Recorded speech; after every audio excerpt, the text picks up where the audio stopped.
All right, so let's carry on with the next one.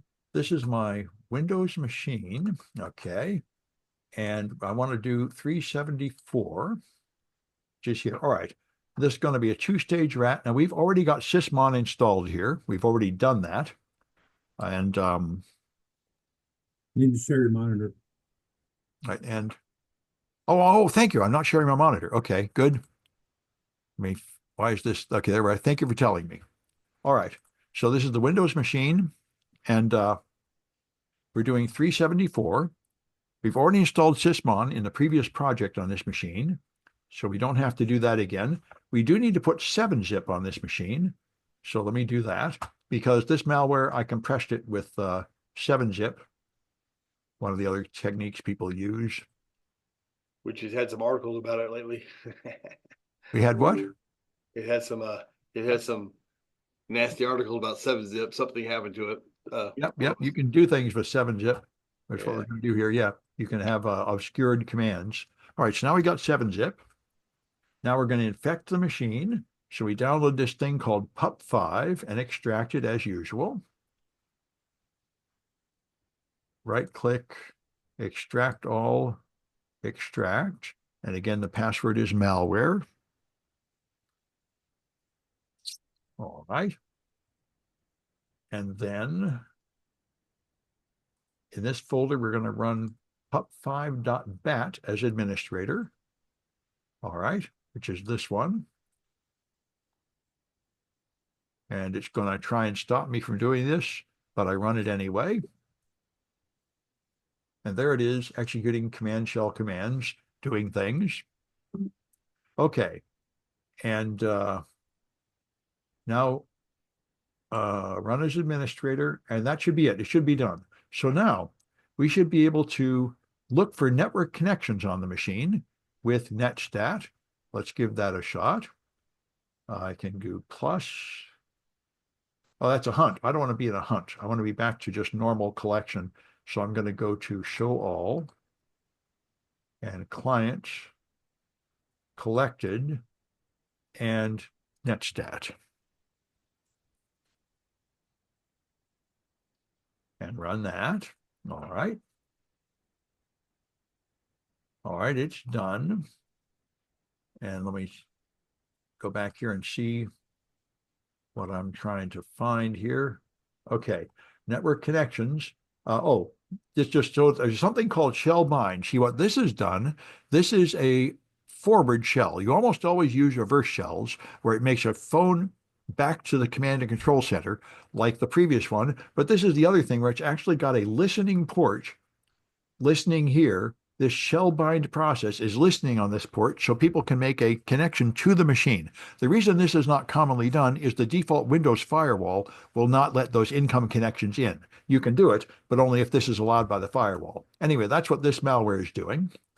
We got that listening process. Then we can try auto runs. We've done this before, and I don't bother doing it again. You'll find shell bind. You'll find this shell bind automatically launching. And then we're going to need the path that we found up here. So that's the path to the malware. So I guess I will run auto runs and find shell bind. Let's just do that. All right, so auto runs. Plus is not doing anything. Okay, just wasn't listening to me. All right, auto runs. And I wonder if I can specify just shell bind here. Looks like that's right, I can't. I just have to launch it. Okay. There's no way to filter auto runs. All right. So it's running. See it doing things here? Okay. And when it's done, I want to find shell bind.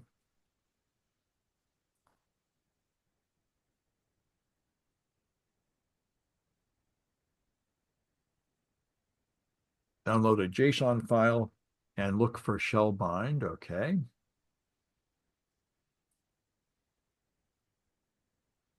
Okay, there it found 1,300 rows of stuff. So this is the JSON. All right, I'll save that. And open it in a text editor.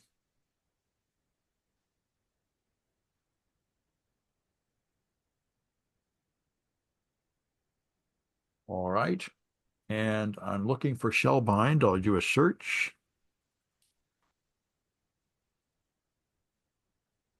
Okay, there it is, Shellbind. And here's the path. It's C Shellbind, shellbind.exe. That's the path I'm going to need as we go forward, I think.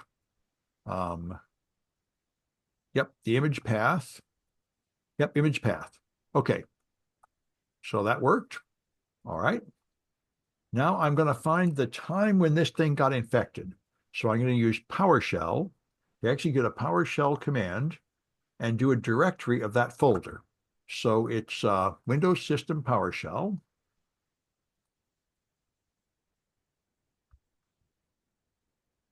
All right. Configure parameters. Here's the command. I can do a directory, and it's going to be C shellbind. All right. And I think you might need a double backslash. I'm not really sure. Let's see if this works. Let's see if I put anything in my instructions. All right. Maybe, I don't know if you need one or two backslashes. Let's see what this does. Launch, I say. All right, there we go. Here's results. There it is, C directory of C shellbind, and you see in there, there is shellbind.7zip with a creation date. And there's also shellbind.exe. So that's what's in that folder. All right. So now we're going to look at prefetch. Now in Windows, this is something added, I think, in Windows Vista. Modern computers have a lot of memory and you're not really using it all. So Microsoft decided that when your machine is sitting idle, it should preload programs that you are likely to use. So it keeps track of the last 128 programs anybody has launched on your machine and when they were last launched. And it uses that to guess what to put in memory when nothing else is happening, because you're likely to run it again, which is very handy for forensic investigators. It's keeping a log of what you've been doing. So we're going to look at prefetch to find the shellbind entry to show us when shellbind was last executed. So it's prefetch and a binary regex of shellbind. So prefetch, Windows Forensics prefetch, and binary regex shellbind. All right, then launch that. And it should give us just one result, which it did. And now we know the exact time that this thing was last run. 1936-17 Zulu. All right, so now we can go to the sysmon logs, and we can find the events that actually show the command line that did this. So that is VTTX Hunter for shellbind, one we've used before, because we have sysmon on this machine. So it is, I think, IOC regex.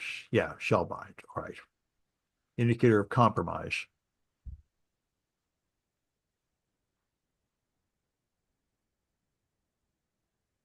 So we will get log entries. All right. Hunting through it and finding log entries that contain the indicator of compromise we're looking for. It's done. And there are 28 rows. All right. And let's see, we should be able to find the commands shown below. So I'll be able to see the actual commands it executed. Let's see. Okay, event record ID, channel provider, message, OS path. It's in the message, I think. Yep, here's where you have the command line. Here's CExplorer EXE.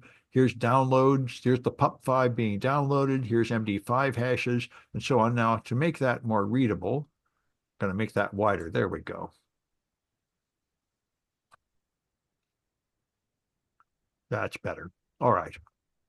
And so now here's the 7-zip opening the file, and you're going to see it unzip the thing with a password. Here's the password. going into a 7-zip command. So you can see the actual commands that were executed. So it's pretty nice that way. You can reconstruct what happened here. All right. And that's it. And in this case, you can tell I was getting better at writing my fake malware. Now I wrote a remover. So you don't have to do it all manually. If I go to my downloads folder, here's the remover. So just right click and run the remover. And of course, approve all the warnings. There, that should have got rid of it. All right. Yeah, that's what I wanted to show you. A few more tricks with Velociraptor. Let me stop this one.